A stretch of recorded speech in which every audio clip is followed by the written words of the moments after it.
Up next on Inside the SCCA, B-Spec, the Runoffs, and more.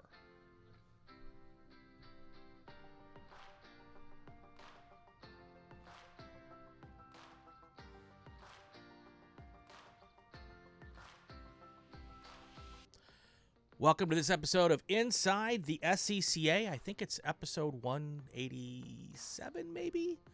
Did a whole bunch of them at Solo National, so my count in my head's gone, but my count in my head's never right anyway, so I don't know why I make a big deal out of this. 187, I believe we're going to go with that, and if it's wrong, it'll be in the show notes properly. So, joining us on this show is Chris Taylor. I've been wanting to get Chris on the show for a long time. Everybody has said, you got to get Chris on the show, and I don't know why I haven't done it yet, Chris. How you doing? Pretty good. How are you? Good. Maybe it's because you're a busy guy, or maybe I'm just got a lot of stuff going on, I keep putting it off, or whatever the case is. But regardless, you're here today. Yeah. You're in full-on Runoffs prep mode. We are. So before we get to that, I ask everybody the same question: how did you get mixed up in this crazy sport that we love? Well, I was born into it. My parents met through the SCCA. At the time, there was, a thriving club, autocrosses, road rallies, road races, a few even local road races. And so I just grew up around it. Went to my first race, when I was 6 months old. I'd been to a couple when my mom was pregnant with me.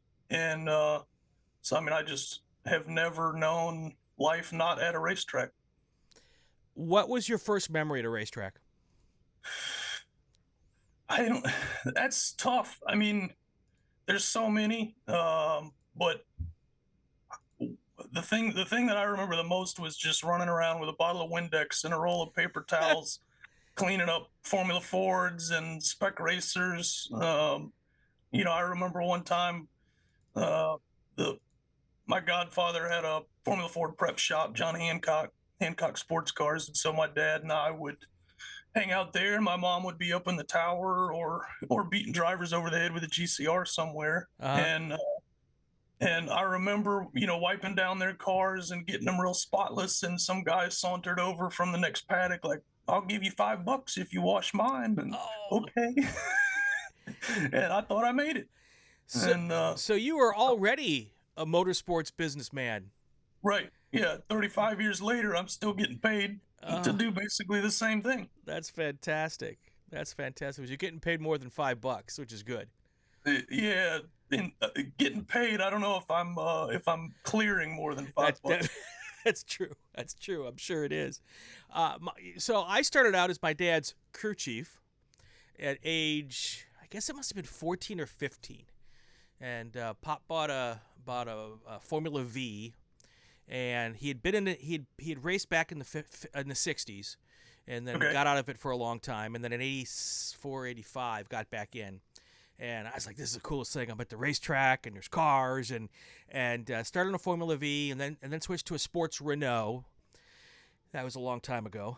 And and one of the first goober moves I made as a kid, I was asked to change the oil in the car at the racetrack. And I got this. So I'm doing my thing and drain the oil out and put a new filter on, and I'm putting Redline in. That was a hot thing back in the day. Redline. It was like $9 or $12 a quart. Oh yeah.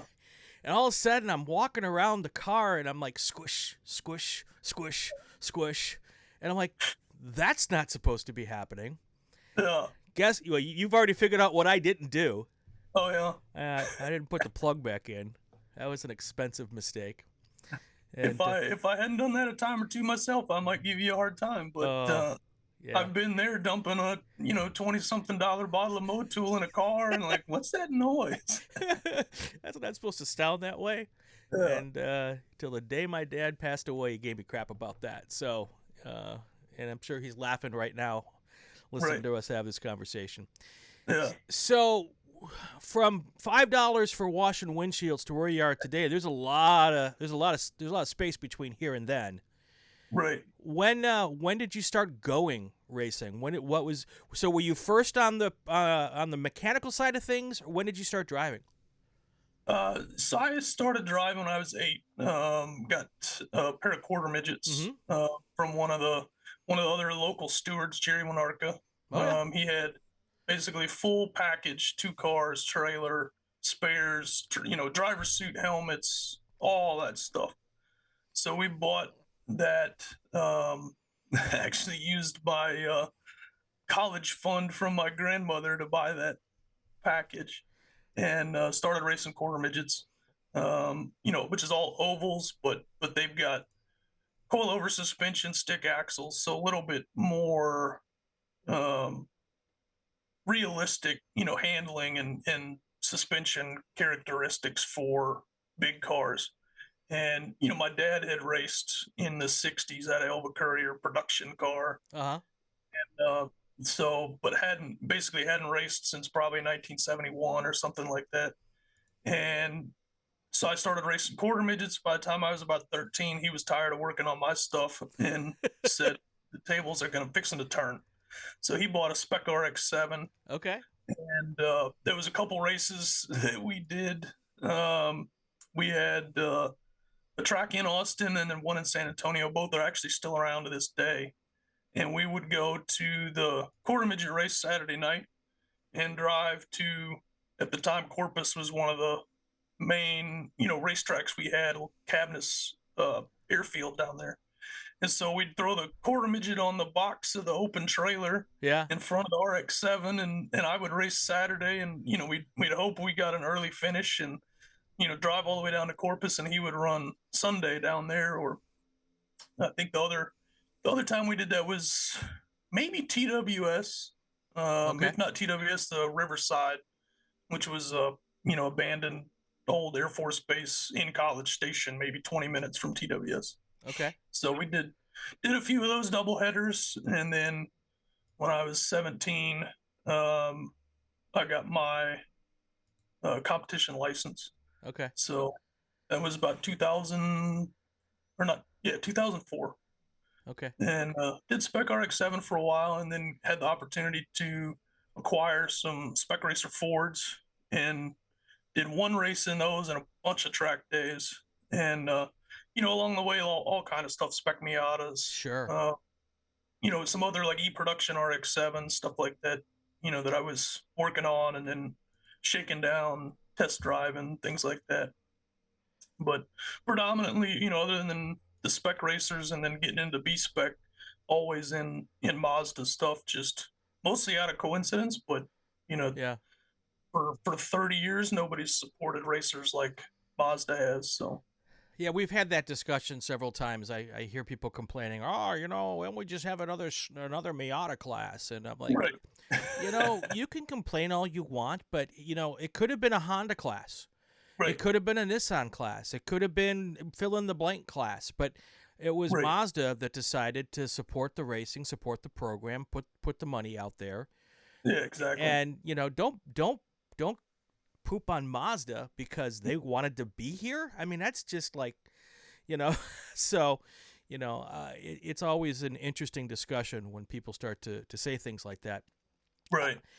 When did the business start? Was that kind of because you were doing so much, or was that you wanted to find a way to pay for your racing? Yeah, I mean, it was one of those life crises at 18. I'd in high school, we had this senior project. So we got out of school for a month to do something, and the intention was you do something good for the community. So a lot of kids would go to, the homeless shelters and volunteer at church. And of course, me being just had high octane in my veins. So I said, I'm going to build a race car in a month.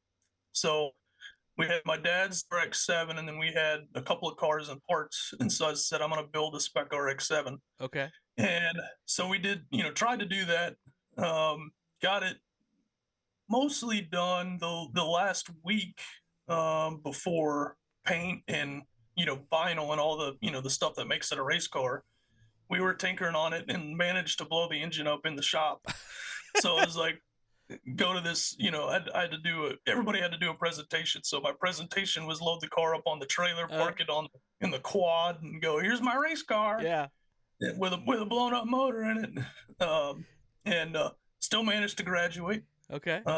And then went to college, and at the time, there were engineering programs, motorsports engineering programs and stuff, and I just hated math. Yeah. Couldn't do it, just and the thought of 8 advanced math classes or whatever it was to go do this engineering program is like, man, I don't know about all that. Yeah. So I did a year and a half of community college, got all my prereqs done. So if I wanted to go back and get a degree later, I'd have all that. But amongst all the prereqs, I took like a welding class, and then a couple of, single credit hour, like business classes. And when I built that car, we did a lot of the work here at the shop that I have now. That was my godfather's shop. Okay. And, it was one of those things. My dad was older. I mean, he would have been right at 60, and had been in the tech world the last 20 years of his, career. But at that age, nobody wanted to pay him to do what he was doing. Right. And so he, didn't really have a solid job. He would do, contracts here and there. And I didn't want to go to school anymore. So it's like, let's buy the shop that's been for sale for 2 years and nobody's bought. Yeah. It's set up. John had a race shop running out of it. Let's buy that and see how this goes. And so that was what we did. We started with RX-7s. We had a little collection already, and grew the collection, and focused on the first gens. Mostly Spec RX-7 was before Spec Miata. It was the thing. I mean, you had Spec RX-7, Spec Racer Ford, and then everybody else had 5 or 10 cars. And it was one of those, we decided to do that. We're going to do Spec RX-7. And I went to the Saudiv meeting that summer, and they're talking about this new class. They're going to start with all these showroom stock Miatas, and it's going to be the next big thing. And, I run home and, Dad, we got to do this Miata thing. He said, we've already got all this time and effort invested. So we're going to do RX-7s. And so we struggled along with that. But I kind of gradually got us doing more and more Miata stuff. So we were one of the first shops that was like buying salvage cars and parting them out. Right. And so it was cool. We had another local shop that was all they did was spec Miatas. So basically I'd get a car from the auction. 3 hours later, I'd have the motor trans, differential, and subframes out of it, and throw them in the back of my first RX-7, and then my 93 Miata. I could put a short block in the trunk and a transmission in the folded down in the convertible top, and then differential in the passenger footwell, and I'm on the way to ART. Wow. And then we were pretty. I was always pretty good with internet stuff, so we had a decent enough website, and we would sell. My dad would say we'd sell everything like a pig farmer, everything but the squeal. Yeah. And I had a guy in New York that if I would ship the stuff, he would buy any carpet interior because it was all rotten on their cars up there. Yeah. And so had a couple of customers with Spec Miatas. I did a lot of paint and body work, so they kept me busy, and just did whatever needed doing basically. But in those days was never engine building, never anything like that, but paint and body work, suspension stuff, not as much now. It would be like once in a blue moon I would do a setup on a car back then, and now it's like every week I'm setting up a car. Yeah. But yeah, it was a lot of fun, a lot of work. In those days, always had to have like 3 and 4 things going to make it work, because the nearest track for us was an hour and a half away. Right. And so it was, a lot of driving, a lot of prep work, stuff like that. And then 2010, I think it was, is when they announced COTA. Right. And, of course, I knew the guy that was really the planner behind all that. Had known him for years, grew up in the same neighborhood, and Tavo Hellman. And so we're, sitting there watching the local news, and he's sitting up there talking about bringing F1 to Austin, and it's going to be one of these three kind of general areas. And I'm telling everybody it's going to be right here. It's going to be right here. And nobody believed me. And sure enough, we've got a $600 million F1 track across the street. So your shop was there before COTA? Oh yeah, that's remarkably coincidental. Right. And like I said, I knew Tavo, and I guarantee you, me being here had nothing to do with the site selection. But I mean, you couldn't get any luckier. Absolutely. And I guess we're jumping ahead a little bit. Is being that close to COTA good for business? Does it help you at all?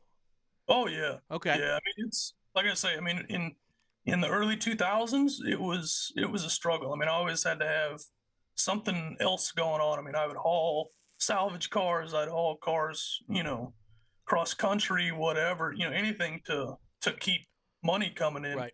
Where now it's like, I mean, I'm turning down work that I don't want to do. Wow. And working 300 plus days a year and going racing, I mean, I think last year I was at the track 30 weekends. Yeah. So, and of course, not only COTA, but we've got Harris Hill, which is a private country club track that got built in 2007. But even that, we saw maybe a slight increase in, business and people into cars, but COTA really, I mean, it just, the area just oversaturated the area because, I mean, for a while, 3-4 years ago, I bet you 75% of my customers wouldn't be doing anything with cars or racing if it wasn't for COTA. Right. But having an F1 track in our backyards, it's like, oh, let me take my Camaro out. Yeah. And they do that for a while. And it's like, this is a lot of money, and it's kind of old just driving around this track. I want to, doors and fenders. Let me get a spec me out. So it's been really big. And of course, just, everything else too. Like growing up, I would have loved to have gone and worked for a pro team. And there weren't any, it was one team in town and they kind of had their shop guys and that's who they went racing with. But with the track here, I mean, I would go do tires and fuel for teams because, somebody misses a flight or gets fired or something. So ever since it opened, I was able to do, spot work for IMSA, SRO, Trans Am. And that, that got me to the point of working with Skip Barber and SRX and, stuff that I could only dream about 20 years ago. Yeah. Showing some pictures that you sent me right now, and you mentioned SRO. There's some shots of you working the pits in I don't know, where was this at? That's not COTA, right? No, that's a dirt track. Yeah, that would have been, I think that was Peevely, Missouri. Okay. I think I-55 Speedway. It's the track that Kenny Schrader owns. Yeah. So that was a lot of fun. I think that those pictures I sent you, I think, were from the first year I did it. Okay. And they kind of, so Skip Barber did a lot of the logistical stuff for SRX, hauling the cars, putting up the canopies, all that stuff. And it was really funny. Like the first year, it's like, here's a bottle of Windex, don't scratch the car. The second year, it's like, okay, you can put the tires on the cars. Yeah. And then by the third year, I was Ryan Newman's car chief. We won the championship. Yeah. And probably half of the car chiefs were Skip Barber. Okay. Mechanics and crew. So they kind of, as things went along, they're like, okay, you guys know what you're doing, even if you are road racers. Yeah. That's awesome. So it was a lot of fun that, getting to see that world, because I've always been a big NASCAR oval fan, having done midget stuff. Right. And so getting to meet a lot of these, big names was pretty cool. And then getting to work with them, yeah, even better. That's awesome. So when did you get involved with the B-Spec cars? So just kind of jumping back, we started with Spec RX-7. I had some Spec Racer Fords for a while. Okay. Sold those, and then I kind of just had some like street Miata, rental cars for COTA stuff and driver schools and whatnot. And I'd worked on TCB when it was World Challenge cars. Okay. But World Challenge had killed that class. And so the cars were dirt cheap because you couldn't run them anywhere. SCCA B-Spec was it. And it wasn't very big. I mean, there was starting to get kind of a resurgence in 2019. Okay. And a friend of mine had 2 Fiestas that he'd run in World Challenge. Basically, when World Challenge ended, he stuffed the cars in a storage unit, and he hadn't even seen them, I think, in a year. Yeah. And I was always bugging him, let me get those, make me a good deal. And because he had a bunch of money in it, because at the time it was worth that. Well, with no Pro Series and nobody really willing to spend that kind of money anymore, they weren't worth, what he wanted. Yeah. And so I kind of took advantage of him, but he also wanted him to go to a good home. Sure.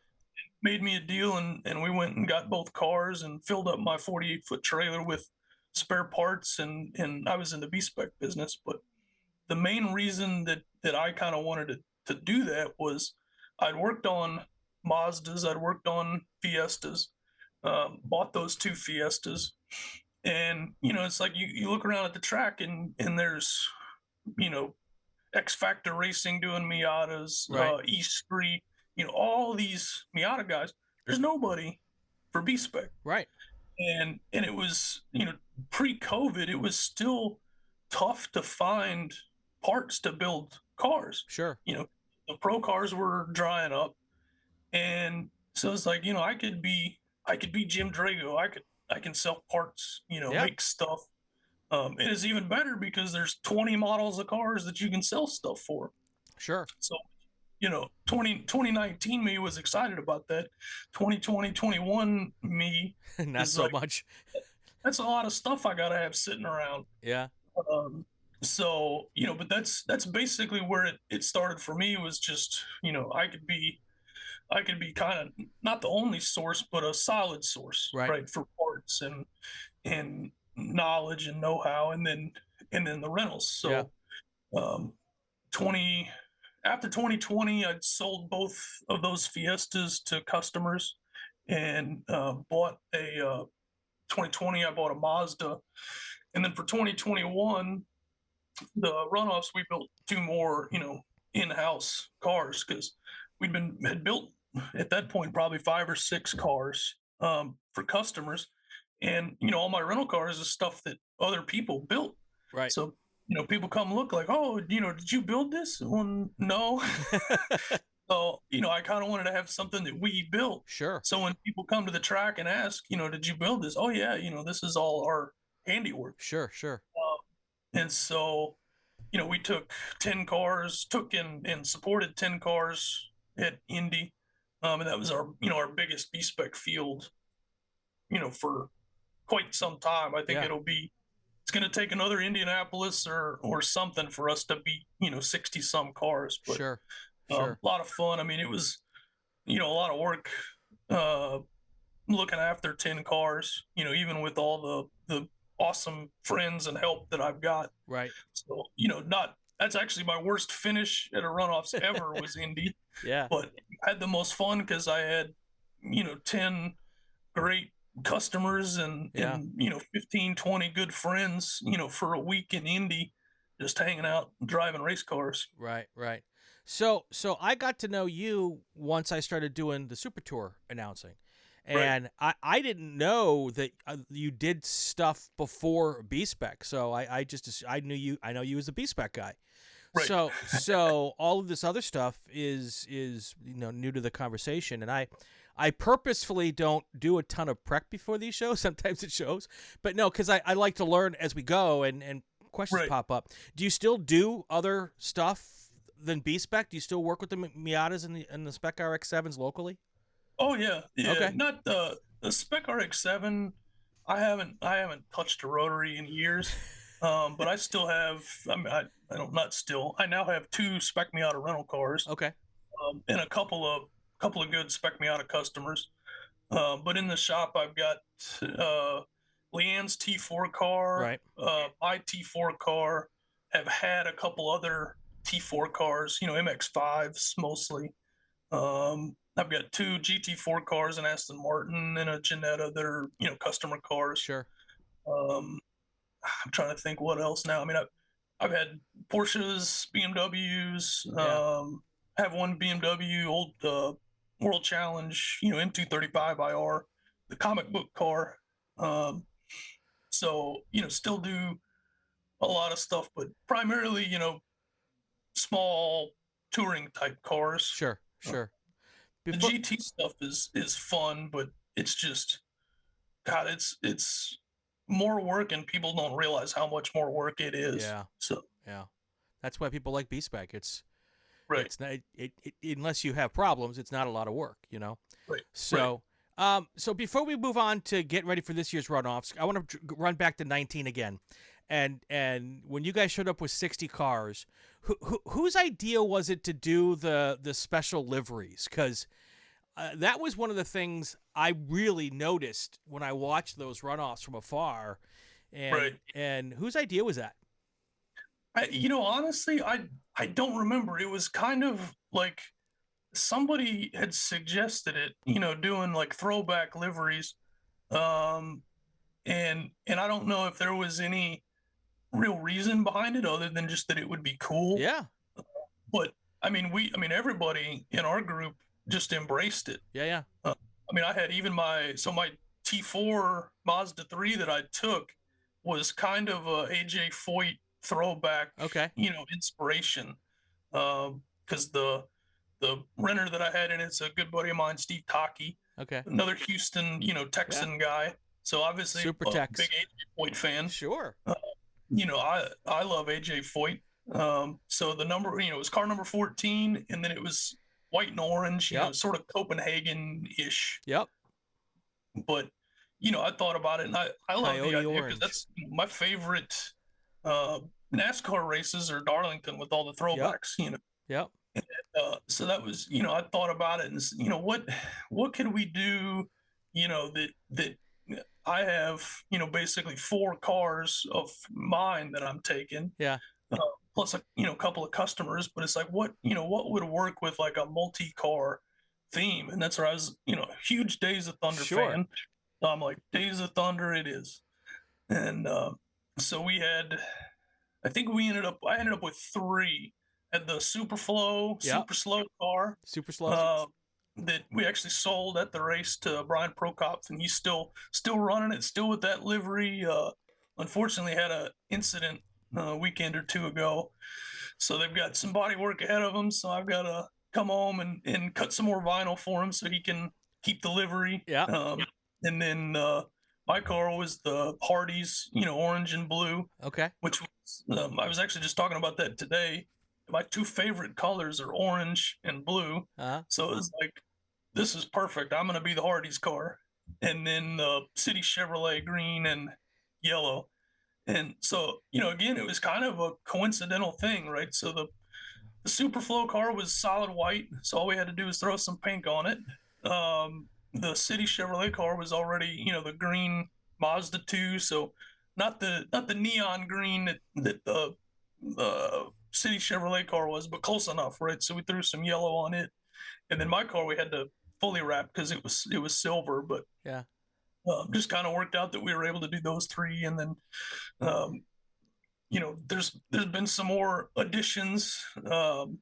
Richard in North Carolina's got the Nissan Versa, and he's got it, looking like the Exxon 51. Right. Yeah.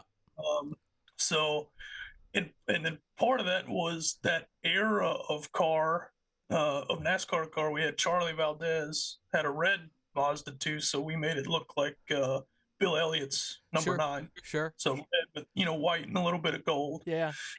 Of course, he was 18 at the time, so we couldn't put Coors on it. So I just put Charlie in a mountain on it. That's awesome. So it was that was a lot. So on the pace lap, did your crew chief get on the radio and tell you to go hit the pace car? So again, that was my worst finish ever and my worst qualifying ever. So the pace car was Oh, way that's true. up there. But yeah, we did have a few moments where we were quoting some lines from the movie. Nice. Nice. Yeah, let me be the first to say Days of Thunder was not the most fantastic of car racing movies, but from an entertainment standpoint, and it was came out when I was kind of a kid almost. So I was still young in my racing life. I think I was maybe in my early 20s at the time. Yeah. It was just a very cool movie, and it had all the Hendrick cars involved, and Right. and then a while back I saw kind of a documentary on the making of Days of Thunder. Right. I think it was the Hendrix documentary actually, and it was about maybe 3 or 4 or 5 minutes of that talking about how that was a big deal for that team and everything. But yeah, I love. That's one of those movies when I'm clicking through and I get to it, I can't click off of it. So, Right. Right. but all right. So you get ready for the runoffs. You told me. Let's see. We are now a week away from when you're supposed to leave. Yep. And I say supposed to leave. Because when we were getting ready to start the show here, you told me you still got 2 cars that don't have motors in the motor bay, right? Right. Right. Motor or transmission, because front wheel drive, Sure. so it's all got to come out. Yeah. So Leanne's new car, another Mazda 3, like the one that she's been driving. So it's 90% done. I just finished painting the interior today. So tomorrow I'll start bolting stuff on, and then hopefully get the motor for it on Friday. Okay. And then one of my cars from the June sprints actually got wrecked and blew the motor up in it. So that's by Hardy's car. So that's the one that I'm kind of attached to. Okay. So debating what to do motor wise on it, but I think I've got one coming. I have a pile of motors here, but they've all been pulled out because they don't make enough power. So Okay. going up there, I want to take something that can get down the straightaway, as good as a 102 horsepower car can. Exactly. So, but other than that, everything on it's pretty much ready to go. We got, quarter panel put on it last week. I just wrapped the back, kind of with whatever was left over because I'm so tired of wrapping cars now. It's like not worth the effort to make it look great. So I've got to cut some vinyl for it, and then it should be ready to go. Yeah. So, Road America is a horsepower track, no question. Oh yeah. How do you square that with a car that has maybe 1 horsepower? Yeah, I've driven a lot of different cars. The one kind of constant with all the different cars that I've driven and raced is they're all low horsepower, momentum cars. Right. And the B-Spec is just the slowest of anything. Right. But and so it's fun to joke around, right? Yeah. Like they're god awful slow, but the driving at Road America, I just love it because it's a totally different kind of driving, especially in our cars, but just any to a certain extent any car. I mean, it could be a T1 Corvette, right? It's a different style because it's so fast. The corners really aren't that technical. You kind of just got to get through them. And so then when you have 100 horsepower, it's all about the draft. It's all about the momentum, and it's the most like high speed chess that I've ever experienced in anything. And that point just kind of got hammered home to me. I think it was 2 years ago at the June sprints. And I didn't do the test day, new pavement, show up, qualified okay, raced, decent, but it's like halfway through the race and I'm looking out the windshield going like, there's only one person in front of me, and I haven't made a single pass, right? It's just people flying off the track, over driving the car, getting stove up in the corner. And it's like, damn, I might podium at the June sprints. And so it's just all about conservation of momentum, and patience, right? And that's the thing that a lot of people really don't understand in racing, but it seems like our group is really struggling with that that patience, right? Yeah. So, when you have 100 horsepower, you can't just pull out and pass a guy down the straightaway. And if you do, I got $50 says you're not going to do that anymore. um, and so it's like, especially in like a runoffs race, it's 40 minutes. That's an eternity Yeah. in our cars. We're literally doing a 2-minute lap. So, you got lots of time to make moves. Right. And so that's why I say like that June sprints was, I didn't make a single pass. I didn't outbreak anybody. I didn't do anything. I just stayed on the track, ran solid laps, and ended up, in second place. I think I finished third or fourth, something like that. Right. And and I wouldn't like, it was one of those things. I was just showing up to drive because I love Road America and Elkhart Lake. Yeah. So I still show people that video right from that race, like, oh, look, these two guys bouncing off each other, going down a straightaway, running into, and just that's the biggest thing that I think a lot of people need to embrace, but I think in our group especially, is just a little bit of patience. Yeah. So I've only driven Road America and low horsepower cars as well. And when you're on the track by yourself, let's say you get caught out and you are by yourself, it is the most boring place to drive a low horsepower car. But if you've got cars to race, it's a lot of fun. And the reason I think people have so many problems is because in low horsepower cars, the momentum and what you do going on to those long straightaways is so important. You've got to get it right, or else people's going to drive right past you. Right. And the patience things, and I had this discussion with Ed Zabinski, who is, professional driver coach, got lots and lots of time around Road America. One of the things at Road America, because it's a 4-mile lap, and because you've got 2-minute laps in a low horsepower car, you've got 20 laps probably at the sprints or at the runoffs, and there's still only a handful of good passing zones, even though you're on this huge track. So if you had 30 laps or on a shorter track, you get to hit more of those passing zones in a race than you do on this long track. So I think there is an anxiety level of, if there's 2 passing zones per lap, I've got 40 shots to make a pass. Whereas maybe at VIR in the course of a race, you've got 60 shots to make a pass. And you want to make the best of it. And maybe I think that's where the patience runs out. Right. Does that kind of jive with your thoughts possibly? I don't know. Yeah. I would certainly agree with that. To me, it's also kind of the other side of that coin is, it's a 4-mile track versus a 3-mile, whatever VIR is. So, there's more passing zones per lap. Okay. Right. But, the biggest thing is, and, this is what I tell my guys that are just starting out is, you can't win the race from the back of the wrecker. Right. So, I've watched several guys do this lately, that it's just, you're doing a low percentage move that if it works at best, right, you move up a spot. But there's 10 ways that it can go wrong that either result in you wrecking the car, you losing 3 spots, or something else. And so it's just, it's just tough. But you can't tell a lot of these race car drivers to take it easy and be patient. Sure. We're kind of fighting a losing battle there, but I get red mist myself sometimes, but the thing that I always try to remember is like I say, we got a lot of time, right? There's 40 minutes in a lot of these races, 30 minutes, and you're not going to win it on the first lap. You're not going to win it on the second lap, but you can sure lose it. Yeah. A lot of bent up stuff came out of the runoffs or out of the June sprints this year.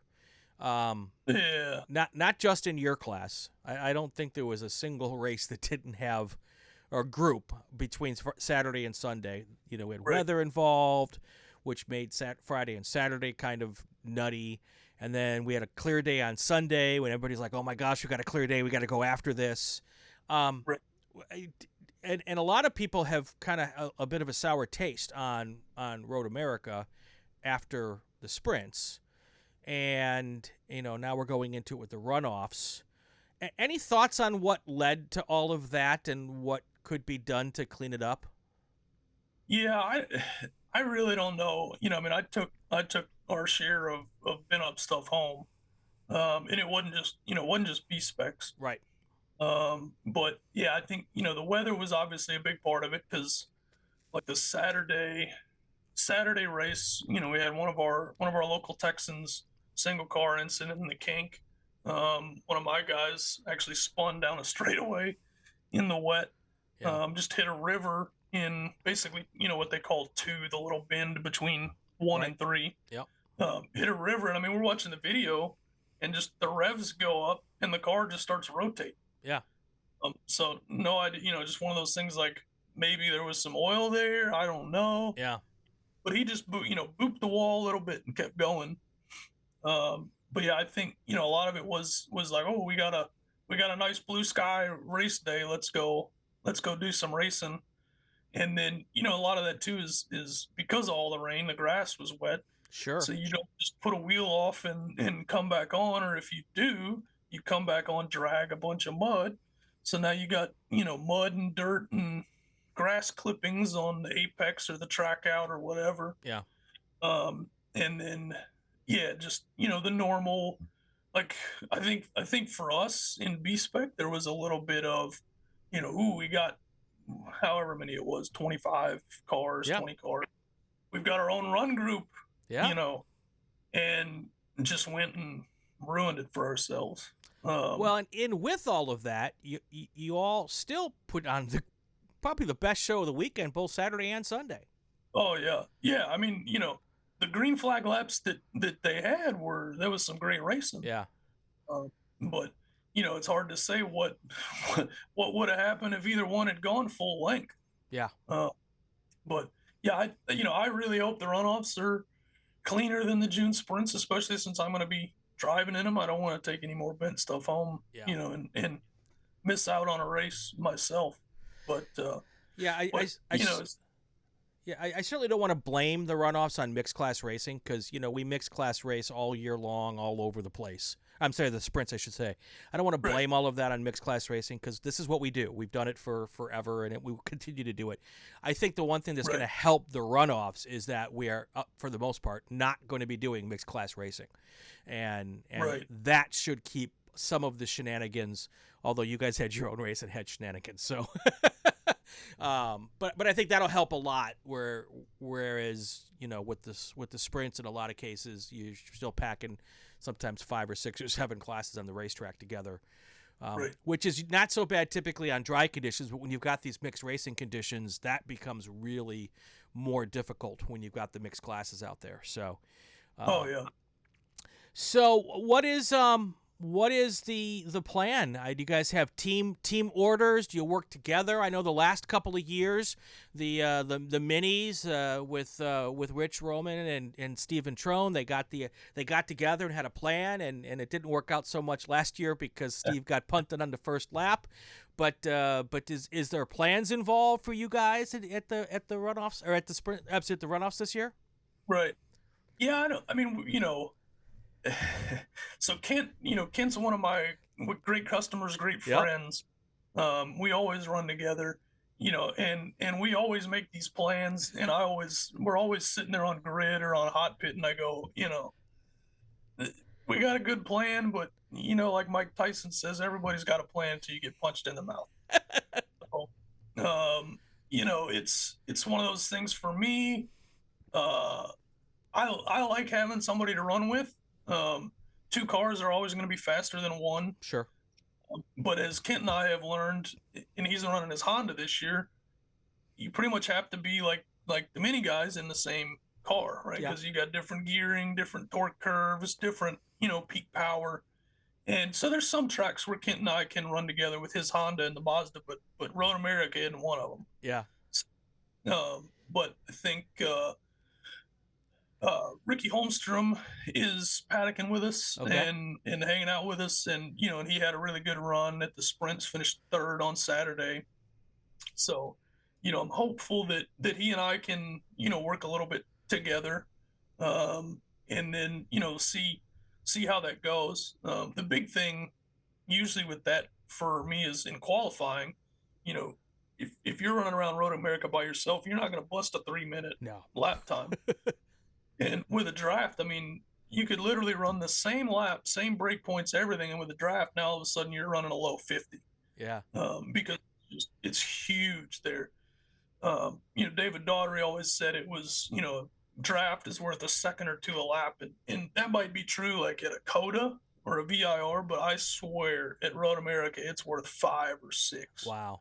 Wow. So, you can get like Ricky and I both being in Mazda 2s, similar setups. I think we have a similar driving style. So, my hope is he and I can kind of hook up and put some laps in, and then, either have Kent punch a hole in there for us, or get that big block Honda behind and start pushing. Yeah. But qualifying for sure, we'll try to work together. That was my plan last year too, before my buddy went flying off the track with Clay. Yeah.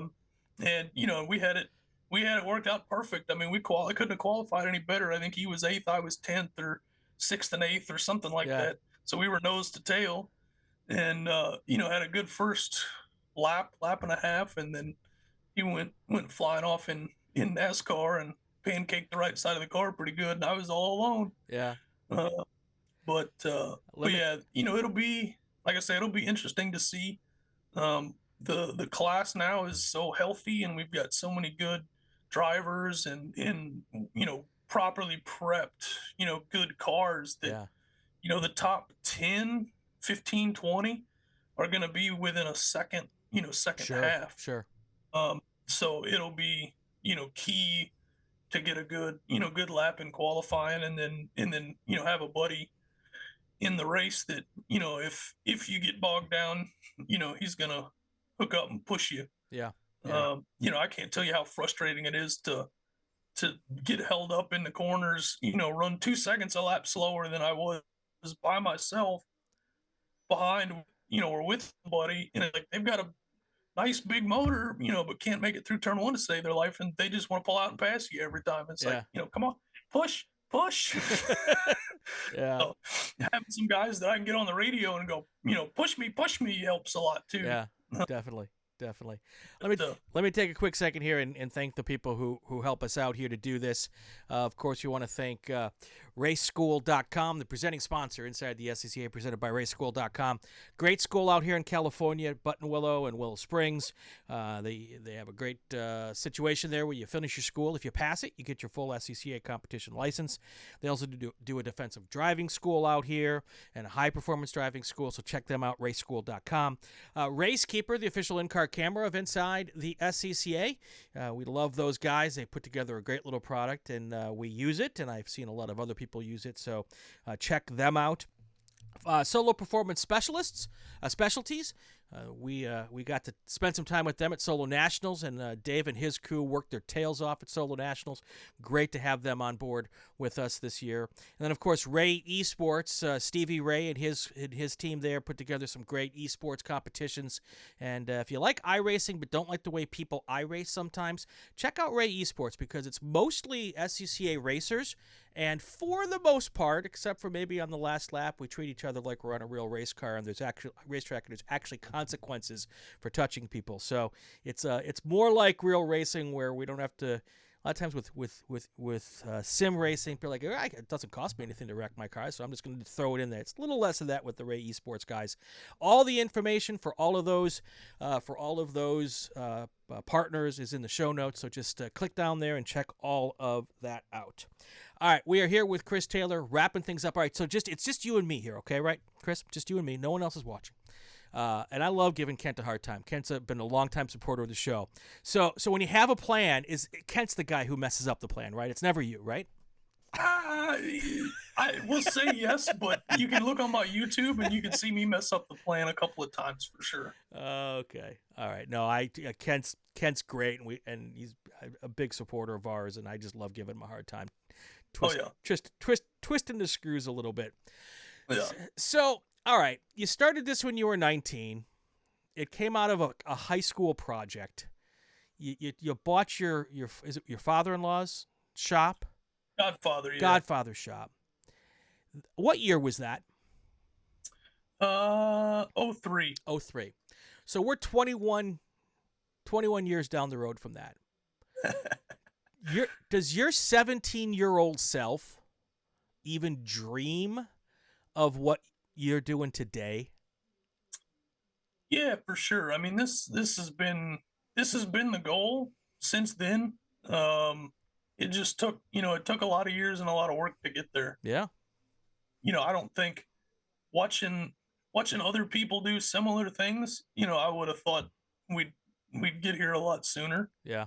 But it's one of those things that certain people and certain people come into your life, certain things happen to make everything kind of go your way, right? And so it took longer maybe than I wanted to, for that to happen. But it's like, I mean, I'm just constantly amazed at the people and the things that I'm able to do, just above and beyond what I would have dreamed of back then. Yeah.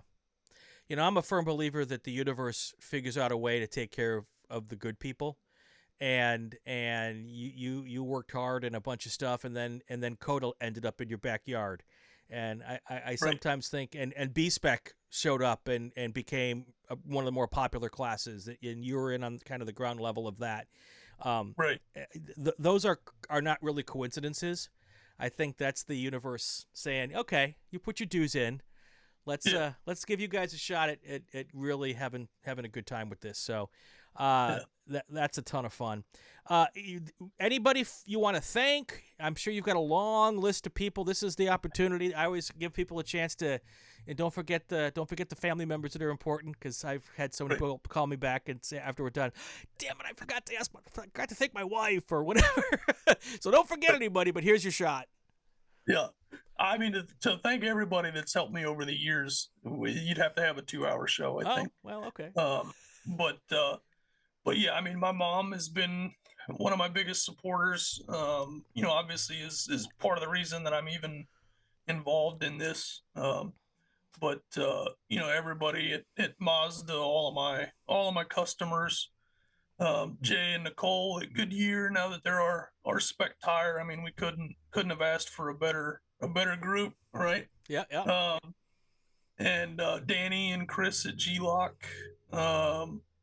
Man, I mean, I'm almost afraid to start naming too many people, because I'll call you back and tell you we've got to edit the podcast. But those are kind of the main ones that that kind of help day in, day out. My buddy Derek Ambrose at Cork Sport, he's coming. I better get some motors, because he's coming Friday to help me get things tuned up and ready. Yeah. But he came to VIR. They had a event in the Twisty Road everybody runs over there in North Carolina. Oh, the hill climb? Yeah. So they had an event out there. So he came and hung out, and he was ready to change rain tires, because I don't know if you remember, but VIR was like, is it going to rain or is it going to be dry? And, the guys in the shop, Colin, Jorge, Jacob, and Joe is my new guy. Just, couldn't ask for a better group of friends that helped me try to get all this stuff done. Yeah.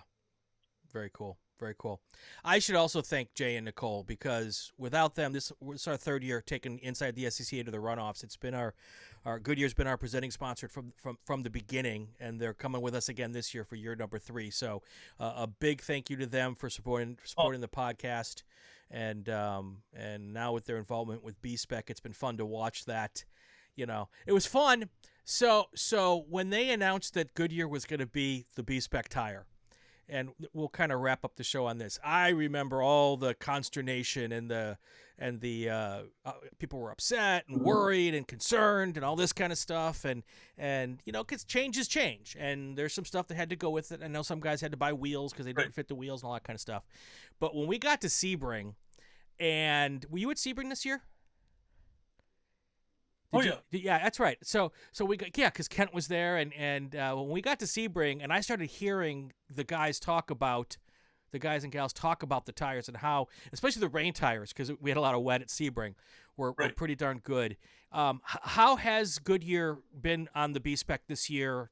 And are you guys, did this work out better than everyone maybe thought back in December? I can't speak for anybody else. Personally, I had a great relationship with Hankook. Sure. The warehouse was 10 minutes away from here, so runoffs time, day before I leave, oh crap, I gotta go get some tires. Yeah. But on the flip side, they have had tons of inventory. I mean, nobody's ever wanted for tires at the track. They've been at all the super tours, which we didn't have before. And then, just the support, right? We're going to have a Goodyear party at our paddock for the block party because, my paddock spot's up in the trees inside turn 1.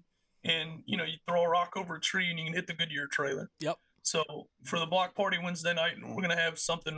We haven't announced it yet, but I'll tease it here. And, so stuff like that, like they're always willing to throw a couple of tires at a raffle or help. They can't buy beer, but they can help, facilitate some beer drinking and pizza and stuff like that.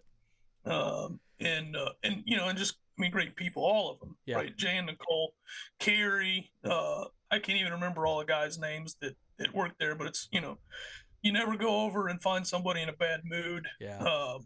It's always, hey, how's it going? What can we do for you? And, no complaint. I mean, I take my other tires over there because they're such nice people. Yeah. So yes, I think all things considered, like a lot of the complaining that we got was price and stuff like that. But that price was, again, pre-COVID, and that was insane. The price that we were getting those tires for and continuing to get them for. I mean, they were selling them at a loss, basically. Yeah. So, no matter what, we were paying more, and I'm kind of glad that we're running the tire that we are. It's kind of fun being the class on different tires. Right. And it allows, you have to have some kind of competition, right? Like a single make class, single tire class, like the company can kind of get a little complacent. Sure. And so having a little competition is good for everybody. And, I think it's good for them because it's sales and it's tire mounting and everything. So it makes it a little more feasible for them to come to the races because, kind of touching on what we said earlier with people complaining about Mazda is, if Mazda goes, if Goodyear goes, if Hoosier goes, what have we got? Right. I mean, then you're running into Elkhart to try to get a set of tires mounted. Yeah, that's no fun. So, we gotta treat these corporate partners, as good as we possibly can. Yeah, definitely. You mentioned the block party. Inside the SCCA is going to be a spot on the block party as well. And I, too, cannot say exactly what we're going to do yet, but those plans are getting finalized in the next week or so. We got to finalize them quick, don't we? It's almost here. So also want to remind people that we're going to have 6 shows from the runoffs, just like we have in the last year. We're going to have the morning show that's going to kick off right around 7 a.m. every morning of race day, so Friday, Saturday, Sunday. And then we're going to fill the gap between lunch, so while you're sipping on your adult beverage at home, watching the live stream, you'll be able to listen to Greg Ginsburg and I blather along to fill up that gap for you there. And we're going to do the same as we did last year. We're going to talk mostly to the pole winners for each race, do a little preview of each race. It'll kind of be your pregame show for the upcoming races. So the morning show will talk about the morning races, the noon show will talk about the afternoon races, and we will do that Friday, Saturday, and Sunday. And the good part, again, like last year, you don't have to switch YouTube channels. It'll be right on the same channel with the runoffs coverage. So just keep it tuned in and enjoy it. I hope everybody loves it. So, Chris, thank you so much. So much fun. Good luck with getting the cars put together. Good luck on the tow up to Elkhart Lake. And I guarantee you that I'll stop by and check out you guys when we're there. Awesome. Yep. You know where to find us. Absolutely. All right, that's going to do it for another episode of Inside the SCCA, presented by RaceSchool.com. If you like what you are hearing and watching, subscribe to the RacingWire Podcast Network and to the Racing Network on YouTube so you won't miss any episodes. It would be good if you would leave a comment, especially if it's a good one.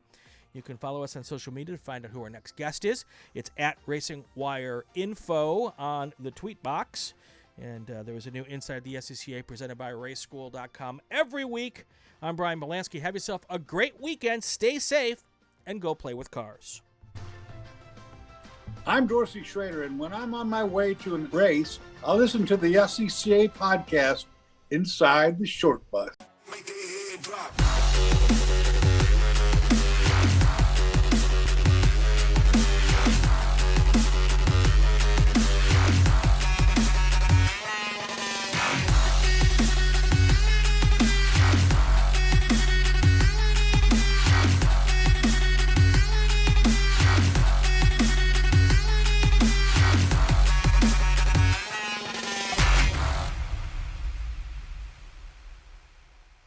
Inside the SCCA is a presentation of the RacingWire Podcast Network and Rule 15 Productions.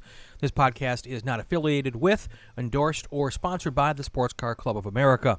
The views expressed within are those of the host and our guests, and not that of the SCCA.